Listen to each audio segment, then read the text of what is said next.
And the lag is wicked bad tonight. Hey, it's 6 a.m. on the West Coast, 9 a.m. on the East Coast of America. It's 2 p.m. in London, England, 7:30 in Mumbai, India.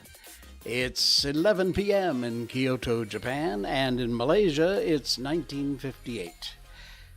I'm Jay Sheldon. I'm not wearing pants.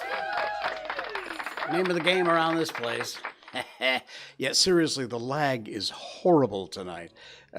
It's really bad. So I'm saying it here and you're seeing it there. It's kind of live, but delayed by maybe 30 seconds or so. So anyway, it's just another one of those nights. We're live on Facebook, YouTube, Twitch.tv, and Rumble.com. We love our Rumble audience. Thank you guys over there for checking out the show. Whether you catch it live or you catch the video replay, all 183 shows are available on Facebook, on YouTube, on Rumble.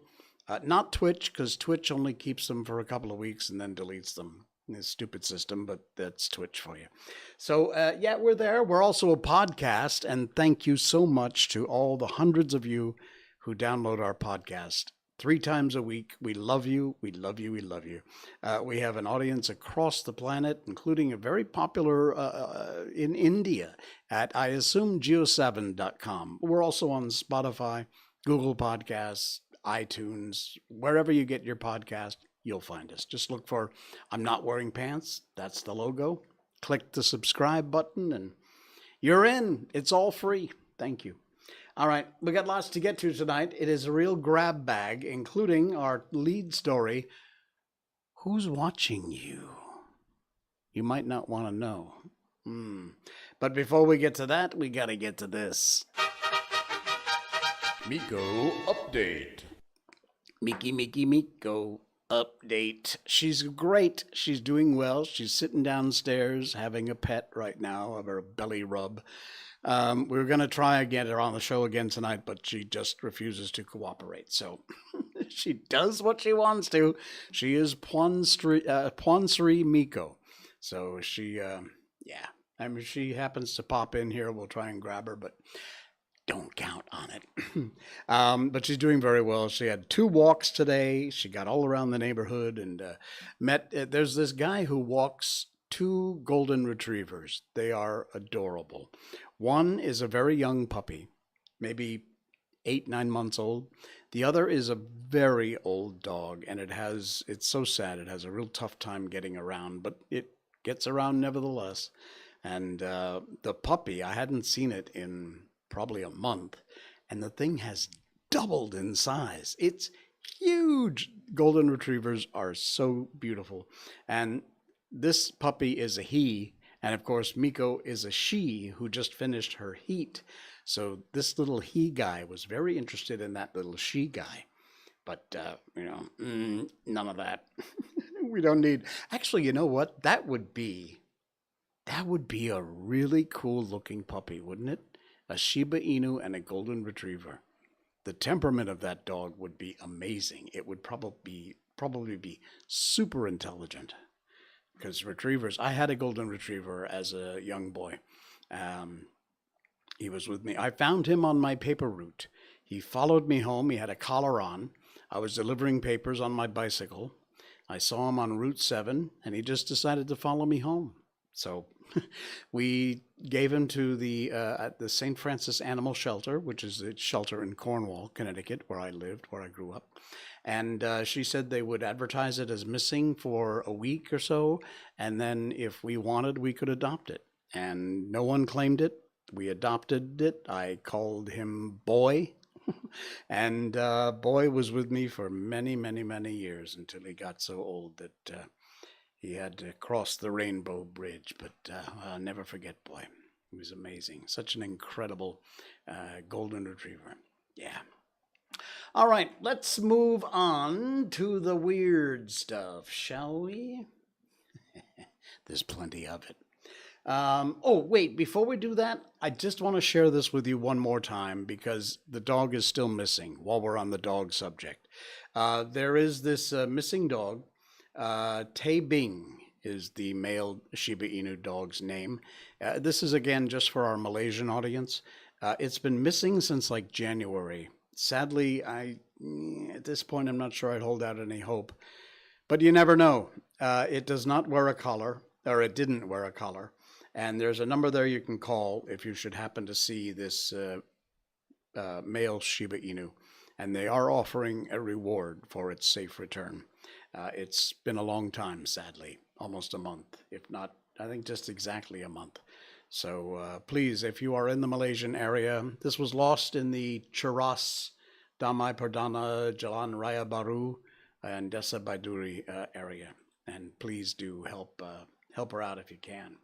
It would mean a lot. I can't imagine the state I'd be in if we ever lost Miko. Man, insane. All right, Texas, the good old state of Texas, is going after Mark Zuckerberg, and good on you.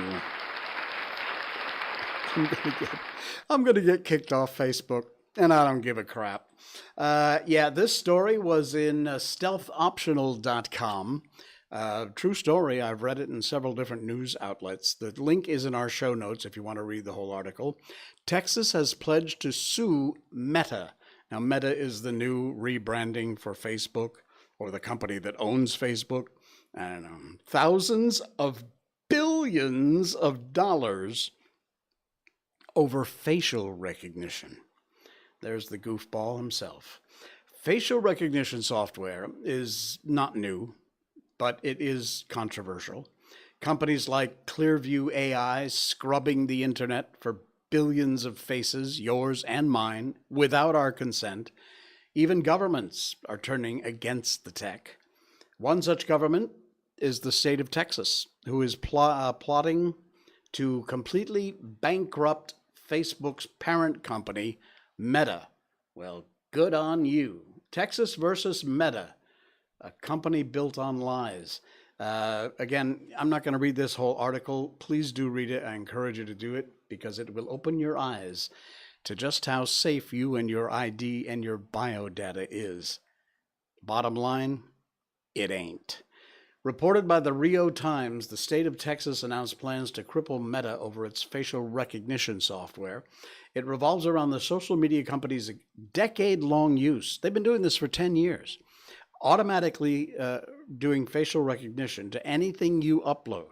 You read the terms and conditions. You signed all your rights away to all this crap.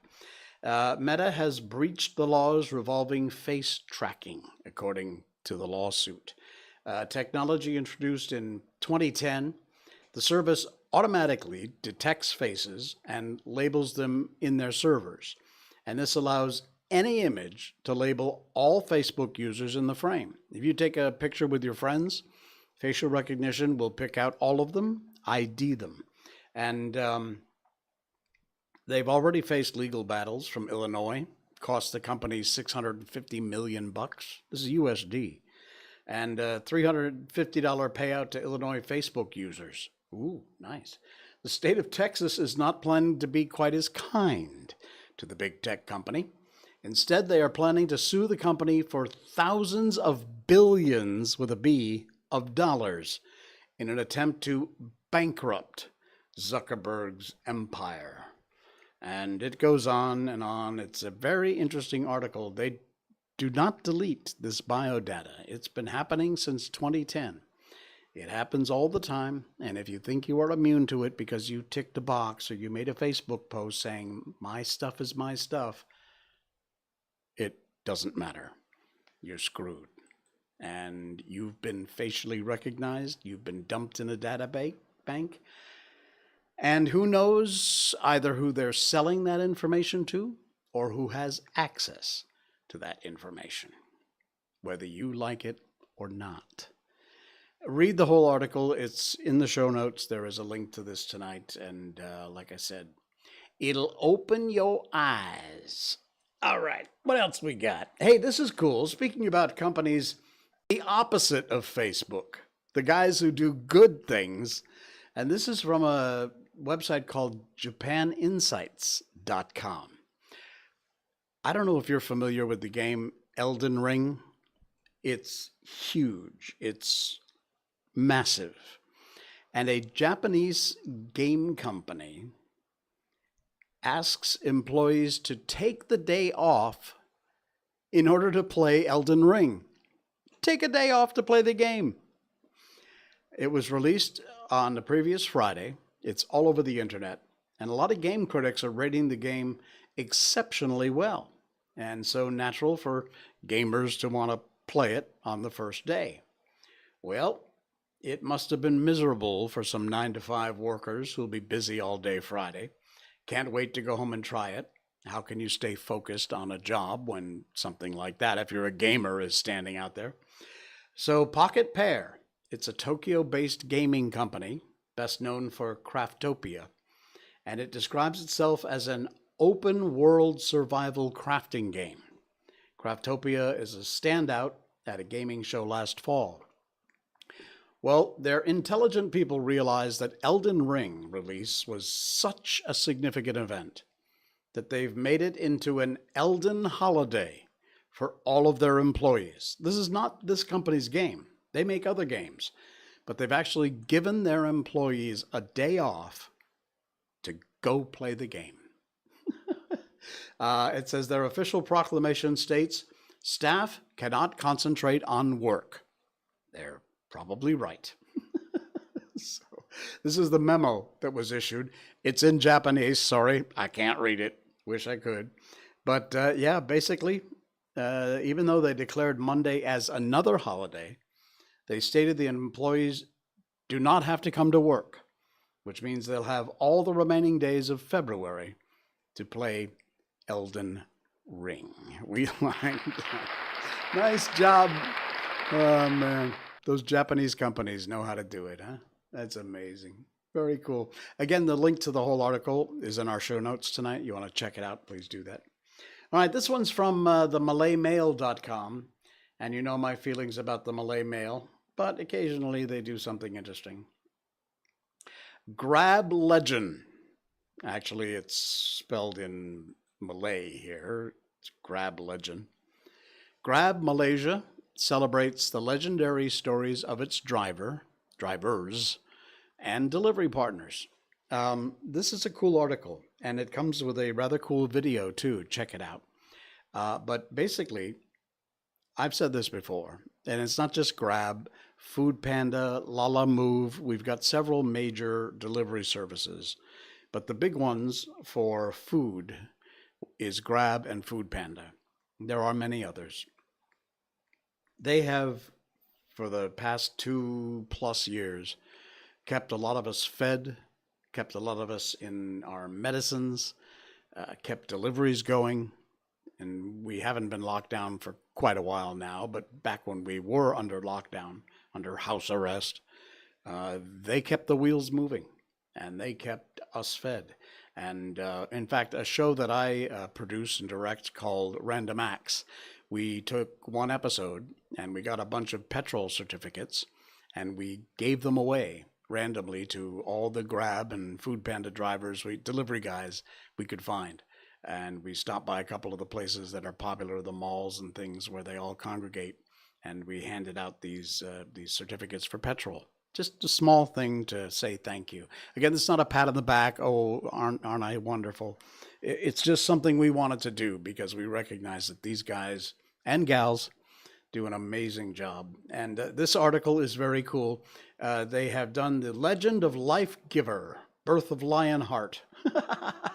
There's a comic coming out. There's a video. And it's an initiative called Grab Legend, which aims to recognize the real stories and dedication of their drivers and riders and further enrich their lives with enhanced benefits via Grab benefits. I didn't mean for this to turn into a Grab commercial, but so be it. The country operations director, Rashid Shukur, said they hope to continue honoring their partners for their incredible acts of service and kindness while serving their fellow Malaysians, and good on you. Again, it's not just delivering food, too. These guys are on the streets almost 24/7, and they have helped out in a lot of situations that they happen to come across, whether it's an accident or somebody needs help. You'll see videos out there all over the place between TikTok and Facebook and YouTube of some of these delivery drivers helping out people in times of need. For the most part, yes, there are some buttheads out there, but for the most part, these guys and gals are amazing and they do great work and they help out when they can. So they're well deserved, and thanks to Grab for doing that. Nice job. All right, the whole article is in our show notes. You can check it out in the description down below here, wherever you're listening or watching. You check it there. What else have we got here? Yeah, this is a cool one. No more cigarettes. Yeah, I know. I always say this when I do something about smoking. I'm a smoker. I have been a smoker since I was 16 years old. I don't like cigarette smoking. I wish I could quit cigarette smoking. I don't want to hear all your just try this, just try that crap. It doesn't work. I have done literally everything. I don't even know how to go through the list. Cold turkey, hypnosis, patches, you name it. Whatever, chewing gum. I have done it all. Nothing works. I don't like smoking, but I am addicted to nicotine. Can't quit. Sorry, just not at that point in my life. I'll probably die with a cigarette in my hand. Nevertheless, obviously, it's no good for you and you shouldn't do it. But some of us can't help it. So check this out from World of Buzz. The link is in our show notes, our description tonight. This is some initiative from the health department. It's stupid. It's not going to work. It's just basically politically correct crap to make headlines. And, oh, look, aren't we good? We're trying to do something. Doesn't work. Anyway, no more cigarettes for those born after 2005. Really. Back in January 2020, just a month and a half ago, the health minister, KJ, announced the government's intention to implement a generational smoking ban in Malaysia. Once the legislation is passed, and for sure it will, because, you know, everybody wants to be politically correct, the sale of cigarettes and tobacco products will be prohibited to any Malaysian born after 2005. Cigarettes bring about serious health hazards, of course, and people around them, remains to be seen. Implementing a generational ban can reduce the number of smokers over time. Of course, what they don't mention is that it will increase the amount of illegal cigarettes, the amount of cigarettes that get stolen, black market, all that stuff. But, you know, knock yourselves out. It makes you look good. And everybody will think you're just the most wonderful thing since sliced bread. So yeah, if you're born after 2005, if this legislation passes, you will not be allowed to buy cigarettes or any tobacco products. So yeah, you want to read the whole article? You can go ahead and do that. It's in our show notes tonight. That's the links just down below the show. What else we got? Oh, you feeling cold? I'm not cold. I haven't been cold in over 20 years. 20 years in Malaysia, 5 years in Key West, Florida. Before that, Connecticut. So yes, I felt cold then, but that was 25 years ago. However, cold as you might be, you're not this cold. Minus 60 degrees Celsius. Now, I know we all have a problem with Russia these days, but this picture happens to come out of Russia. It's one of the Russian people, not the leaders and the warmongers. This guy's name, is this his name or is this where it's from? Yakutia. Look at that. Minus 60 Celsius. That is insane. This is a giant dump truck, completely covered in ice. And this is a guy who, with the exception of his nose and cheek tops, is also completely covered in ice. But at minus 60 Celsius, you couldn't possibly stay out in this weather very long. You'd literally freeze to death. That is insane. So, if you're feeling a little cold tonight, remember this guy. Oh, man. Yeah, that's cold. All right. What else we got going on? Oh, very cool. This has been around for a while, but I never covered it on the show before. You may have seen it. If not, it's fascinating. If so, watch it again. Won't hurt you. And again, if you're listening on the podcast, I'm sorry. Check out the link in our show notes. It's there for the podcast listeners too. Just click on the link. Should open in another window, and you can check out the video. It's been posted on Facebook from VT is the page over there. And this is a guy who has actually invented a real invisibility shield. Check this out. Now, we're not going to play the audio, but you can read along. You want to build your... Oh, look at that. He's gone. The first thing to do, get an acrylic base. Shows him bending it. It needs to be heated into a curved form. So you heat it up over a form. And now they've pulled the backing off of it. And all of this material is relatively inexpensive. So he's drilling some holes. He's laid out a little pattern here to make some sort of an angle on the thing. What creates the invisibility effect apparently is lenticular lenses, which is what he's holding up here in this video. They plastic lenticular lenses, most commonly used in 3D imagery. You know, those pictures that change depending upon how you look at it. Yeah, that's what this stuff is. And it takes advantage of Snell's law and light refraction. The lenticular sheet scatters light. And that's why, like, for example, the pencil looks like that. When you stick it in water, it looks like it's in two parts. So he took this, it's all uniform all the way across, and it works the same way. No matter what perspective you're looking at it, it reflects, speak Jay, reflects the light in a certain way. Donald Tanner got down to minus 45 in Kansas last winter. Good God. Oh, Fahrenheit. Wow. All right, so here this guy attaches the stuff to this acrylic shield he built. He's heating it up, gives the shield more mobility, putting some parts on it there. Assembly's complete, and time for a field test. There you go. He's already kind of disappeared. Check this out. Look at that. Hides behind a truck or a fake tank. Actually, that looks like a real tank. Oh, check this out. You can see him, but it's pretty good. That's amazing. Game of hide and seek would be a whole new experience with this. Look at that. There he is over there. That is so cool. An actual invisibility shield. Look at that. That is so cool. Is he there? No, I don't think he's behind that. Wow. Oh, he is. He was. That's insane. You got to check out the video. If you're listening on the podcast, please do check the video out because you got to see this. It is so cool. Absolutely amazing. Yeah. So you see, you Harry Potter fans, it is possible. Invisibility shields are a thing. All right, one last thing, and we're going to get on to Tom Sawyer.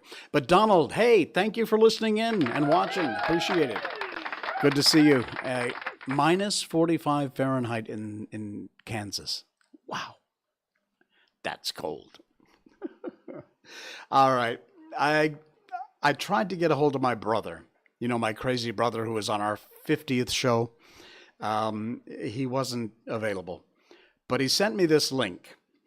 And if you're in Malaysia or probably a lot of other countries besides the U.S., this will mean nothing to you. But stay tuned. This is a shamrock shake. Now, March 15th, I think it is St. Patrick's Day. St. Patrick's Day isn't that big of a deal here in Malaysia. I mean, you have a lot of expats who will get together at the bar and have a bunch of green beers and things. Everything green. The shamrocks, Irish, whatever. But McDonald's, at least in America, not here, makes for St. Patrick's Day a limited run of these shamrock shakes. And they're green. And if that wasn't gross enough, they're mint flavored. And they are such a strong mint flavor. I haven't had one of these in 30 years. I can still taste that chemical mint flavor. And the Sheldon family has a story about these shamrock shakes. We all went out as a family. There were 7 of us, mom, dad, and 5 kids. I was the oldest. Michael was the youngest. Then Kathy, Bonnie, Penny. We went to McDonald's. And I can't remember if all of us had a shamrock shake or just a couple of us. What I do remember is that on the ride home, one of my sisters, I want to say Kathy, but I can't remember. One of my sisters got sick. And up came the shamrock shake. All over the place. And it was green. And I think I'm going to stop telling this story because you can just imagine the rest of it. So, yeah, look at that. 460 calories in one small shamrock shake. I think I'm grateful they don't sell shamrock shakes here in Malaysia at McDonald's. We do, however, have something you don't have, America. We have nasi lemak at our McDonald's. And honestly, it ain't too bad. Donald, I need advice. I'm soon going to be an expat. I'm moving to the Philippines. Whoa! Wow. That's fantastic. Congratulations, Donald. Hold on. Let me get rid of this shamrock shake. Trust me. If you don't have shamrock shakes in your country, good on you. They're so gross. What advice would I give to someone who's going to be an expat, who's never been an expat before? Be open-minded. Be accepting and understandable. Be flexible. Understand that things are not what you might be used to in the U.S. In fact, they're not. They're not. It's not a maybe thing. They will not be the same as what you're used to in the U.S. But I think being open-minded is probably the best advice I can give you. One thing also, and especially here in Malaysia, when I heard that Malaysia was an Islamic country, it's not an Islamic country, but Islam is a very big part of life here.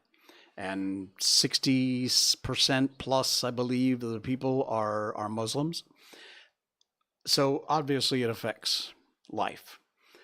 But my impression of an Islamic country was what I saw on CNN in that little 19-inch diagonal boob tube box. When I arrived in Malaysia, I realized how much crap I was being fed all those years about a country where Islam is the majority religion. It's not something to worry about. But like I said, I think the best advice I could give you was to be open-minded and jump in with both feet. There's a lot of expats in this country. Most of them are extremely well paid, or they have retired with very big pensions and huge savings. And they are, well, let me just say it the way it is. They're fabulously freaking wealthy. Not this one, but a lot of them are. And they dine in Western restaurants. They complain about the traffic. They complain about the rules. They complain about things having to do with Malaysian culture. And I don't like this. I don't like that. You know what? Then move somewhere else. I've always lived where Malaysians lived.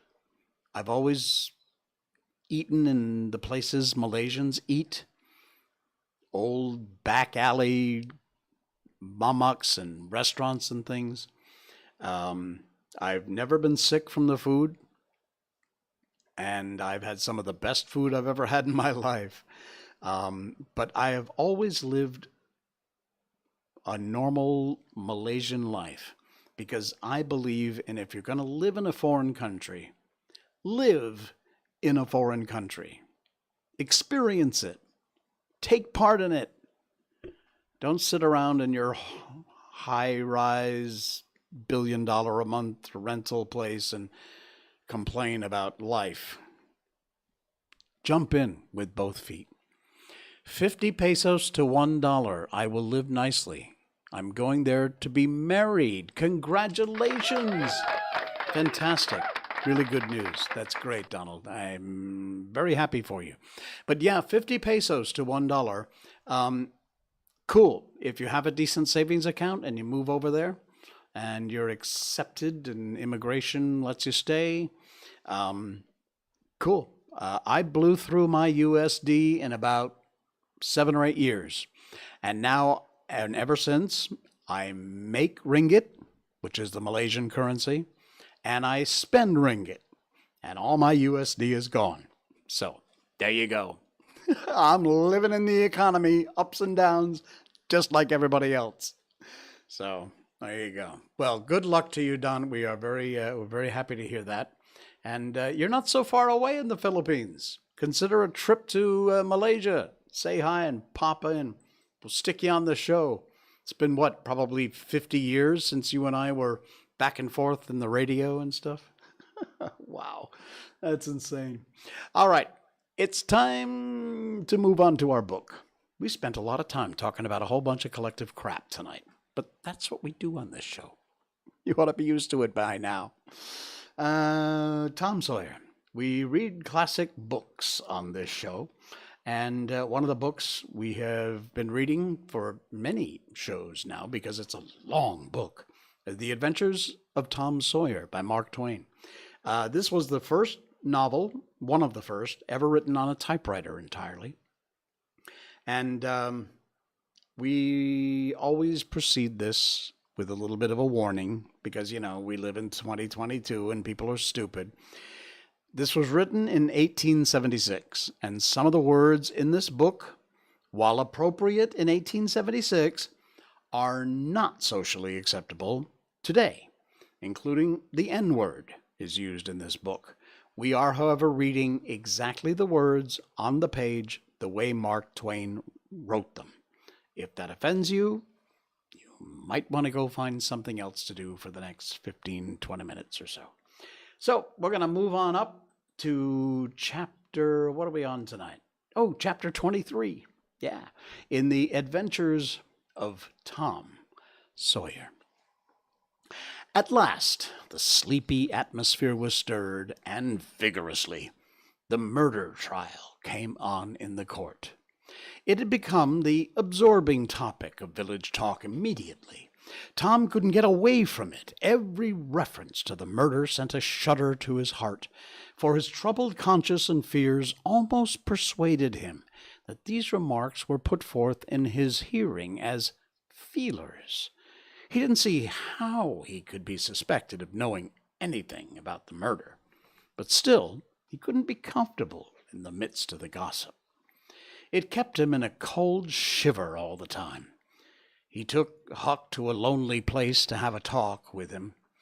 It would be some relief to unseal his tongue for a little while, to divide his burden of distress with another sufferer.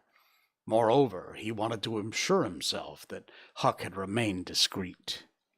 "Huck, have you ever told anybody about that?" "About what?" "You know what." "Oh, of Course I haven't. Never a word. Never solitary word, so help me. What makes you ask? Well, I was afraid. Why, Tom Sawyer, we wouldn't be alive 2 days if that got out. You know that. Tom felt more comfortable after a pause. Huck, they couldn't anybody get you to tell, could they? Get me to tell? Why, if I wanted that half-breed devil to drown me, that could get me to tell. There ain't no different way. Well, that's all right, then. I reckon we're safe as long as we keep mum. But let's swear again anyway. It's more sure. I'm agreed. So they swore again, with dread solemnities. What is the talk around, Huck? I've heard a power of it. Talk? Well, it's just Muff Potter and Muff Potter all the time. Keeps me in a sweat, constant. So's I wanted to hide summers. Well, that's just the same way they go on round about me. I reckon he's a goner. Don't you feel sorry for him sometimes? Most always. Most always. He ain't no account, but then he ain't never done anything to hurt anybody. Just fishes a little to get money to get drunk on.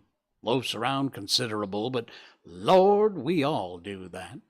Leastways, most of us. Preachers and such like. But he's kind of good. He gives me half a fish when there warn't enough for two. Lots of times he's kind of stood by me when I was out of luck. Well, he's mended kites for me, Huck, and he knitted hooks on to my line. I wish we could get him out of there. My, we could get him out, Tom. And besides, I wouldn't do any good. They'd catch him again. Yeah, so they would, but I hate to hear 'em abuse him so like the Dickens when he never done that. I do too, Tom. Lord, I swear I hate him. He's the bloodiest looking villain in this county. They is wondering why wasn't he ever hung before. Yeah, they talk like that all the time. I heard 'em say that if he was to get freed, they'd lynch him. And they'd do it too. The boys had a long talk, but it brought them little comfort. As the twilight drew on, they found themselves hanging about the neighborhood of the isolated jail cell, perhaps with an undefined hope that something would happen that might clear away their difficulties. But nothing happened. There seemed to be no angels or fairies interested in this luckless captive. The boys did as they had often done before, went to the cell grating and gave Potter some tobacco and matches. He was on the ground floor. There were no guards. His gratitude for their gifts had always smote their consciences before. It cut deeper than ever this time. They felt cowardly and treacherous to the last degree when Potter said, "You've been mighty good to me, boys. Better than anybody else in this town.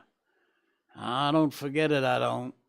Often I says to myself, says I used to mend all those boys' kites and things, show 'em where the good fishing places was, and befriend 'em when I could. Now they've all forgot old Muff when he's in trouble. But Tom don't, and Huck don't. They don't forget him, says I, and I don't forget them. Well, boys, I done an awful thing. Drunk and crazy at the time, that's the only way I can account for it. Now I got a swing for it. And it's right. Right and best, too, I reckon. Hope so, anyway. Well, we won't talk about that. I don't want to make you feel bad. You've befriended me. What I want to say is, don't you ever get drunk. Then you won't ever get here. Stand a little further west, so that's it. It's a prime comfort to see faces that's friendly when a body's in such a muck of trouble. There don't none come here but yourn. Good friendly faces, good friendly faces. Get up on one another's backs. Let me touch 'em. That's it. Shake hands. Yourn'll come through the bars. Mine's too big. Little hands and weak, but they've helped Buff Potter a power. They'd help him more if they could. Well, Tom went home miserable, and his dreams that night were full of horrors. The next day and the day after, he hung around the courtroom, drawn by an almost irresistible impulse to go in, but forcing himself to stay out. Huck was having the same experience. Then they studiously avoided each other. Each wandered away from time to time, but the same dismal fascination always brought them back presently. Tom kept his ears open when idlers sauntered out of the courtroom, but invariably heard distressing news. The toils were closing more and more relentlessly around poor Potter. At the end of the second day, the village talk was to the effect that Injun Joe's evidence stood firm and unshaken, and that there was not the slightest question as to what the jury's verdict would be. Tom was out late that night, came to bed through the window. He was in a tremendous state of excitement. It was hours before he got to sleep. All the village flocked to the courthouse the next morning, for this was to be the great day. Both sexes were about equally represented in the packed audience. After a long wait, the jury filed in and took their places. Shortly afterwards, Potter, pale and haggard, timid and hopeless, was brought in, with chains upon him, and seated where all the curious eyes could stare at him. No less conspicuous was Injun Joe, stolid as ever. There was another pause. Then the judge arrived, and the sheriff proclaimed the opening of the court. The usual whispers among the lawyers and gathering together of papers followed. These details and accompanying delays worked up an atmosphere of preparation that was as impressive as it was fascinating. Now, a witness who called to testify that he found Muff Potter washing in the brook at an earlier hour of the morning that the murder was discovered, and that he immediately sneaked away. After some further questioning, counsel for the prosecution said, "Take the witness." The prisoner raised his eyes for a moment, but dropped them again when his own counsel said, "I have no questions to ask him." The next witness proved the finding of the knife near the corpse. Counsel for the prosecution said, "Take the witness." "I have no questions to ask him," Potter's lawyer replied. The third witness swore he had often seen the knife in Potter's possession. "Take the witness." Counsel for Potter declined to question him. The faces of the audience began to betray annoyance. Did this attorney mean to throw away his client's life without even an effort? Several witnesses deposed concerning Potter's guilty behavior when brought to the scene of the murder. They were allowed to leave the stand without being cross-questioned. Every detail of the damaging circumstances that occurred in the graveyard upon that morning, which all present remembered so well, was brought out by credible witnesses, but none of them were cross-examined by Potter's lawyer. The perplexity, dissatisfaction of the House expressed itself in murmurs and provoked a reproof from the bench. Counsel for the prosecution now said, "By the oaths of citizens whose simple word is above suspicion, we have fastened this awful crime, beyond all possibility of question, upon the unhappy prisoner at the bar. We rest our case here." A groan escaped from poor Potter. He put his face in his hands, rocked his body softly to and fro, while a painful silence reigned in the courtroom. Many men were moved. Many women's compassion testified itself in tears. Counsel for the defense rose and said, "Your Honor, in our remarks at the opening of this trial, We foreshadowed our purpose to prove that our client did this fearful deed while under the influence of a blind and irresponsible delirium produced by drink. We have changed our mind. We shall not offer that plea. And then to the clerk, call Thomas Sawyer. A puzzled amazement awoke in every face in the house, not even excepting Potter's. Every eye fastened itself with wondering interest upon Tom as he rose and took his place on the stand. The boy looked wild enough, for he was badly scared, and the oath was administered. Thomas Sawyer, where were you on the 17th of June, about the hour of midnight? Tom glanced at Injun Joe's iron face, and his tongue failed him. The audience listened breathless, but the words refused to come. After a few moments, however, the boy got a little of his strength back, managed to put enough of it into his voice to make part of the house hear, in the graveyard.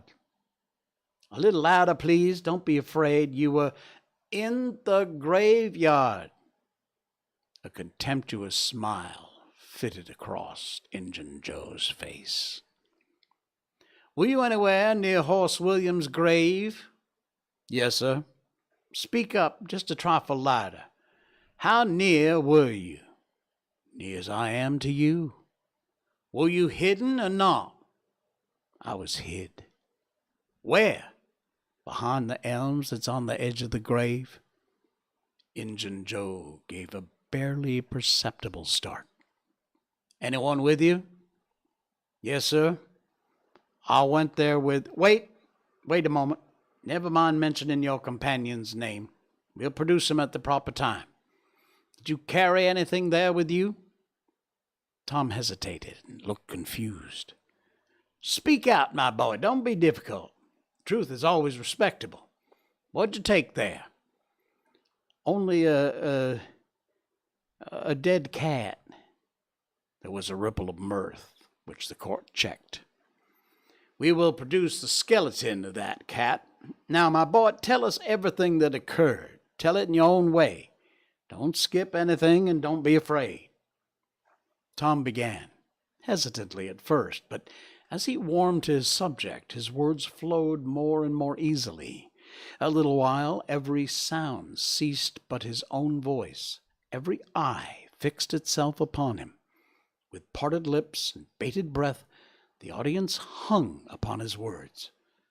Taking no note of time, wrapped in the ghastly fascinations of the tale, the strain upon pent emotion reached its climax when the boy said, and as the doctor fetched the board round and Muff Potter fell, Injun Joe jumped with the knife and, crash, quick as lightning, the half-breed sprang for a window, tore his way through all opposers, and was gone.